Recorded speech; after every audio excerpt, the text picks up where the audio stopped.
Hey guys, how's it going? I'm Kim and welcome to another review by me. Today I'm going to be reviewing Wonder Woman Volume 3, Iron. This volume I give a 4 out of 5 stars. I've given the first two 5 out of 5 stars because this one was good, but I didn't feel like it was as good as the first and second one. So going on what happened in the last volume, what we left off on, Hermes stole Zola's child.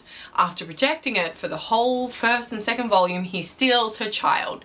Extreme plot twist. Not only that, but Hera has been turned mortal. She can be killed now. She's been cast down from Olympus. So volume 2 is left on these two big plot twists, and they weave out more in this story. First, before we start going more into the Wonder Woman story in this volume, we get a really fantastic pre-New 52 look at a Wonder Woman story with Ares. Now, I really enjoyed this section because it showed the relationship between Ares and Diana, and him teaching her, you know, the art of war. And we also got to see a lot of, you know, the relationship between them, sort of like a father-daughter, and we got to see her battle a Minotaur. I really liked the little special that they put at the beginning of this book. I thought it was fantastic. And I liked seeing Wonder Woman as a little girl and just seeing what her personality was like. And in this, essentially, I think Ares was trying to make her into a, you know, a bloodthirsty warrior. But at the end, of course, she decides not to kill the Minotaur and basically defies him and turns into her own perfect character. And Ares basically doesn't want anything to do with her anymore because she failed his test. After this, we are introduced to a new character. This new character is called the Firstborn. We don't really know a lot about him at this stage, but these people in Antarctica were uncovering him. They finally find him, and the first thing this big crazy Firstborn guy does is eat the head of one of the guys looking for him. He literally eats his head. Like, oh my god. Now, we all know this comic is graphic. It's been graphic the whole time, but I just did not expect that at all. I know there's a lot of blood and guts going around, but this one was, yeah, he just ate his face off. It was like The Walking Dead. But he did have a reason for doing this. Apparently, after eating the head off the poor guy that was trying to help him, he developed the speech of English, so now he can speak English. All he had to do was eat someone's face and brain. How lovely. I'm not liking this guy so far. Now we find out that he's been basically imprisoned in this place, and then Hades and Poseidon find out that he's been released, so Hades sends these giant ice monsters to come kill him. He basically kills them all, sets that off, and they start going over the ocean, and of course Poseidon comes and just tries to destroy him, and there's just huge battles going on. So we know that nobody really likes this guy, and I can see why, because he's crazy. So with his bringing his character into the mix, because he's not part of the main Wonder Woman storyline. This is happening separate to what Wonder Woman's doing. We can see that maybe he's the prophecy child that everyone's looking for. Could possibly be that. I mean, we're adding a lot of people to this list of the prophecy child, so he's just another person to be added in. But he's a little interesting, so it'll be fun to see what that develops into. But meanwhile, while this is going on, Lennox and Wonder Woman are trying to find Zola's child. So Lennox suggests that Wonder Woman goes and finds one of Zeus's bastard children, and her name is Sirica. So she's located in Libya. So Wonder Woman goes there, and it's in the middle of the desert, finds Sirica, and I just really love the character design for this girl. She's sort of like a ghostly looking girl, but she's like a skeleton, and she can like fly, and she's part of the wind, so she can hear everything that goes on. So she's perfect to find out where they've taken Zola's child, basically.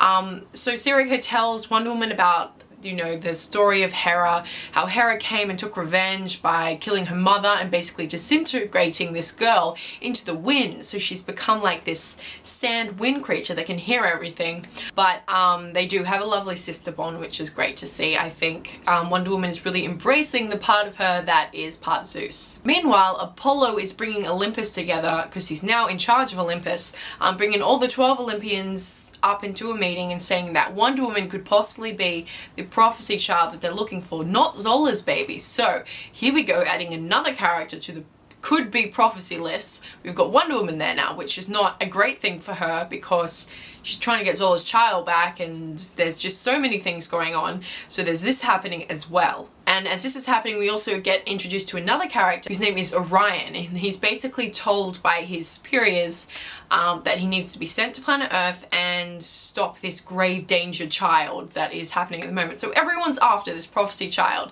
So Orion arrives on Earth, so he's basically the spaceman who rides this strange bike thing. And he comes in and meets with this character called Milan. Now Milan is this hobo looking guy who's got all these flies around him, and you think first off that there's flies because he's stinky and he's, you know, he's homeless. I've said it, I know that's what you would assume from a homeless person. But no, the flies are there for a point. He can actually control these flies and go and see things throughout the earth. So he's basically like Sirika. Sirika can hear things through her wind powers, and Milan can see things through his flies, basically. Orion takes this as a really good opportunity to find out what this prophecy child is all about. However, Lennox and Wonder Woman get a whiff about this guy as well, and of course they all start fighting. Orion is fighting Wonder Woman and everything's going on. In the end, they all realize that they all want the same thing, to make sure this prophecy child doesn't kill anybody, and Orion doesn't want to kill a baby, so basically they decide they're on the same side and join forces. And as this is happening, yeah, I know it seems like there's lots of different timeline stories, but as this is happening, Zola and Hera decide they don't want to stay in the hotel anymore that they were staying in, and they go out on the town, have a few drinks, but they get in a little bit of trouble with Ares, as Zola is basically coaxed into thinking that Ares wants to kill Wonder Woman, so she tries to kill Ares. Stuff happens, but basically to get out of this, Wonder Woman agrees that she will go with Ares to find Zola's baby and go to Demeter's homestead, where Hermes is stashing Zola's baby. But the catch is Wonder Woman has to go alone with Ares. So of course everyone's pissed, everyone wants to go, they don't want Wonder Woman to be hurt, but they want to be able to go and save the baby themselves. The more people the better, they assume. But Ares has stated, nope, it has to be her, only her. You can see this sort of a Xena, Ares storyline happening there, except the fact that he's like an old man, so that's really creepy. But they go and find Demeter, they battle Hermes. Hermes has gone crazy. I don't know what he's thinking, but it will be interesting to see in the future why he's taken this child and he hasn't harmed the child, he's just looking after it, which is really weird, and he seems to believe that this is the right thing to do, which is confusing. But he basically really injures Ares, and then Ares disappears. We don't see him again. So Wonder Woman is fighting Hermes and getting her ass kicked until Orion comes out of the sky. He's found Wonder Woman and takes her away. They run away from Hermes and go to Demeter, but the baby is not with Demeter. Ares has taken the baby, so they think, oh my god, what's Ares doing? He's part of this too. What is happening? They get back to Zola and find out that Ares has taken Zola's baby safely home. She's with Zola, and they're all just sitting there waiting for Wonder Woman and Orion to arrive home. What the beep? Main things I want to see out of this story is, what is Ares' ulterior motive? Something is happening there. He wouldn't just take a child for his own gain and give it back to its mother. That seems kind of weird. So I really want to see what happens with Ares in that section. I really want to see what happens with this firstborn guy, because he seems really badass, but I still don't like him because he just ate that guy's head.